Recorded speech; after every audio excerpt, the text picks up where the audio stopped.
আসসালামু আলাইকুম প্রিয় দর্শক। মেট্রো রেল জনসাধারণকে সুখবর দিল আরকি এরকম যে, রাতে মেট্রো রেল যেই সময়ে চলতো এখন থেকে আরো বেশি সময় চলবে। সরকার এরকম সরকারের পক্ষ থেকে এরকমই জানা গেছে। নগরবাসীর জন্য সুখবর দিল মেট্রো রেল। রাজধানী ঢাকায় মেট্রো রেলের চলাচলের সময় রাতে আরো বাড়ানোর চিন্তাভাবনা করছে সরকার।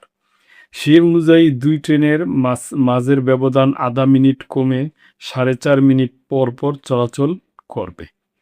চলতি মাসের শেষের দিকে কিংবা পবিত্র ঈদুল আজহার পর এ সিদ্ধান্ত কার্যকর হবে। সংশ্লিষ্টরা জানিয়েছে, রাতে ৪০ থেকে ৫০ মিনিট বাড়তি সময় মেট্রো রেল চালানোর পরিকল্পনা নিয়েছে কর্তৃপক্ষ। এজন্য কারিগরি পরীক্ষা-নিরীক্ষা চালানো হচ্ছে। Dhaka mass transit company limited DMTCL কোম্পানির সূত্র এ তথ্য জানিয়েছে। পরিকল্পনা অনুযায়ী মতিঝিল থেকে উত্তরাগামী সর্বশেষ মেট্রো রেল চলবে রাত ১১টা পর্যন্ত।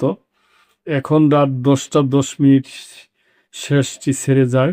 উত্তরা থেকে মতিঝিলগামী সর্বশেষ ট্রেন রাত ১০টা ১০ মিনিটে ছাড়ার পরিকল্পনা রয়েছে। এখন সাড়ে ৯:৩০ সকালে ৬:৩০টায় উত্তরা থেকে মতিঝিলগামী ট্রেন ছাড়ে। মতিঝিল থেকে উত্তরাগামী ট্রেন ছাড়ে সকাল ৭:৩০টায়। সকালে সময় বাড়ানোর পরিকল্পনা নেই বলে সংশ্লিষ্টরা জানিয়েছেন। এর আগে গত বছরের অক্টোবরের সময় ১ ঘন্টা বাড়ানো হয়েছিল। বর্তমানে দিনে ২৯৭টি ট্রেন চলাচল করে। এখন সময় বাড়লে ট্রিপ আরও বাড়বে।